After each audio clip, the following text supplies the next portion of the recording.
তো আমি সমবায় ব্যাংকের চিত্র ওনার সামনে তুলে ধরলাম যে আমি ইন্সপেকশন ওদের AGM-এ গেছিলাম।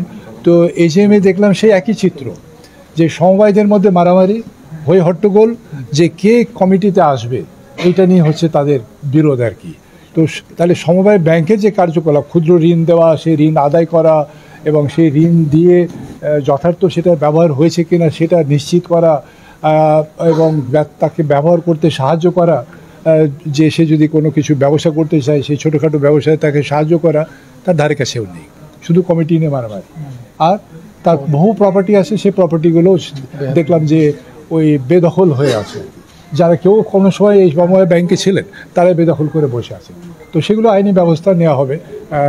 অনেকে যেন যে কারণই হচ্ছে যে সমবায়ীদের মধ্যে সমবায়ের মন মানসিকতার অভাব।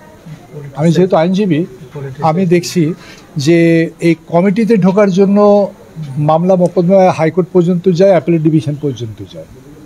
তো তাহলে এখানে এটা কি সমবায় হিসাবে কিছু একসঙ্গে কিছু কাজ করলে তো আর বিরোধ হয় না। তো তাহলে নিশ্চয়ই দলাদলি হচ্ছে। তাহলে এই দলাদলির কারণে একটা ক্ষুদ্র সমবায় সেটা লক্ষ লক্ষ টাকা খরচ করছে হাইকোর্টে, অ্যাপিলেট ডিভিশনে গিয়ে।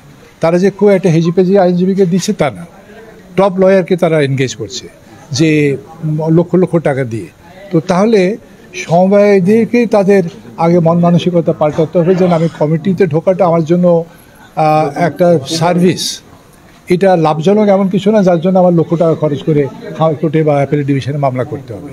তো এই জায়গাটায় আমার মনে হয় যে আপনাদেরও একটা বড় অবদান আছে, যে সমবায়ীদের এই যে মন মানসিকতার পরিবর্তন করা। কেন তারা ওই সমবায় খালি কমিটিতে ঢুকতে চায়, শুধু ক্রেডিট দিতে চায়, কি উন্নয়ন হলো সেটার দিকে লক্ষ্য তাদের নয়। আমরা তো কোনো সমবায় শুনি না মোটা তাজাকরণ সমবায়, যেটা ইন্ডিভিজুয়াল ভিত্তিতে হচ্ছে, কিন্তু এটা তো তাদের কাজ ছিল। প্রোডাকশন ভিত্তিক সমবায় কিন্তু আমরা দেখছি না। তো সেদিকে আপনাদের সবারই সহযোগিতা চাই আর কি।